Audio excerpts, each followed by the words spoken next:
Well, for the month of May, it has been quite wet, at least for the Denver area. We averaged just over 2 inches of rain throughout the month of May, and so far this month, we've already seen 3.5 inches. That said, the Denver metro not in any kind of drought. We do have a chunk of the state taking you out into the eastern plains that is not experiencing any kind of drought conditions.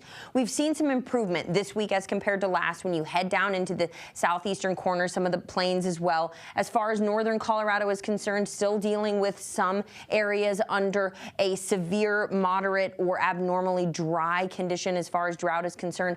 But where we are seeing things get worse, as the trend has been going the last several weeks, is parts of western Colorado. We're seeing our areas of extreme drought become more widespread. We're also seeing more severe drought take over. So snowpack was low there as we headed into the end of that season, and now we're looking at conditions there just drying up. So we do definitely need more moisture into the west. And again, the data for this updates every Tuesday. So while we get the updated drought monitor on Thursdays, they stop data on Tuesday, so it doesn't account for what we saw Tuesday, Wednesday, and into Thursday. That said, we're continuing to keep our eye on drought conditions across the state right now. More than half of the state is under some kind of drought. Now, Callie Zanandri did have an opportunity to talk to the Wiz Kid from CSU Spur about drought conditions. CSU Spur is all about inspiring curiosity and discovery, and now that mission is going even further, thanks to the one and only Wiz Kid. Thanks for being here. Thanks for having me. Yeah, I'm excited to talk to you. Normally, you're the one doing the interviewing on your show, but today I get to interview you. Super fun. Love it. Now, your show dives into everything from pollination to energy to water with the goal of connecting kids with science. Tell me about the Wiz Kid. Yeah, so my name's Wiz Kid, and I am so fortunate to be the host of a kids science show. And on the show, we get to talk about so many different topics, whether it's you love animals and you want to learn biology, maybe you love water and want to be a hydrologist. It's so awesome that we get to learn all of these different topics, but the cool thing is we like to get our hands dirty. So we do hands-on activities and experiments, and it's just super fun all around.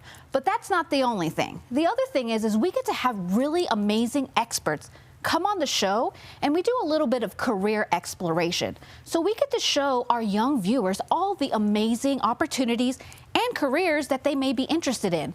And maybe they don't want to do that as a job. Maybe they just want to learn. And that's the cool thing, because science is all around us. It sure is. How do you make some of these very complex scientific concepts accessible and also at the same time exciting for kids to learn about? Yes, it's such a challenge because sometimes science is it's pretty out there, and even for me, I get a little bit dizzy thinking about it, right? But the awesome thing is, especially at CSU Spur, we have so many amazing and talented educators that can help us dilute this intense or deep science and make it accessible and digestible for our young viewers. And if it's not the educators that we work with, we also have researchers, innovators, and we can tap into folks at Colorado State University, CSU Extension, and even folks at CSU Pueblo. So we have a lot of folks who are there to help us along the way and really break down the science so it's easier for our young folks to understand.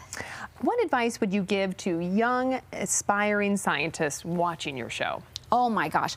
My best advice for our young scientists out there is to just stay curious. Be curious. We are all about spurring curiosity at CSU Spur. So if there's something that's interesting to you, maybe it's water, maybe it's animals, you can read a book about animals, or you can ask an adult to help you do research online, or maybe you can just ask experts all around you. And things like CSU Spur, it's great for our young folks to come there because they get to see researchers, innovators in action, and there they can ask questions and just keep learning, because every day it's very important to just keep learning something new every single day. Now, you mentioned CSU Spur. On your show, you showcase kind of the wonders of the Spur. Tell me a little bit about that if someone has never been out there. Right. So CSU Spur is my laboratory, and it is amazing because we have 3 different buildings dedicated to health, food, and water. And within those buildings, there's so many different ways that you can learn, explore, and play. So for example, one of my favorite things to do in the Hydro building is go to the stream table. And there you can learn how water shapes land. Or you can run around in the backyard and have fun. Or my favorite is in Terra, they're always cooking up something special. And I love food. So I always end up in Terra looking for what kind of snacks they're cooking up. Hey, that's where you'll find me as well. How has being the Wiz Kid really influenced your own understanding and appreciation of science? Well, I love science and I love to learn new things every day. And I think what's really great is at CSU Spur and at CSU in general, there are so many really cool and awesome science happening all the time. And sometimes the public doesn't get to know about it. So I have this really unique and fun opportunity to go inside and talk with these experts and share all the wonderful things that we're doing and just really spark the imaginations and go on fun adventures. I get to do all of that fun stuff, and it's so exciting that I get to bring our young viewers along with me. And what's great is you don't have to be in Colorado. You can watch the show, and you also give a lot of at-home experiments people can do at home with their own families, right? Yes. Well, we always love, we want everyone to come to CSU Spur. Wonderful, fun place, lots to do. But if you're not in the Denver area, if you're not in Colorado, and you're just watching from anywhere in the world, we have episodes for you to learn about things like pollinators, or you can do hands-on experiments at home, of course, with the help of an adult. Always the help of an adult. Indeed. Well, thank you, Wiz Kid. It is so much fun having you here and so much fun learning about everything at the CSU Spur. If people want to go check it out, when is the best time? You can come to CSU Spur whenever we're open, but my most favorite time to go is second Saturdays. So every second Saturday, we open every single building up to the public from 10 to 2.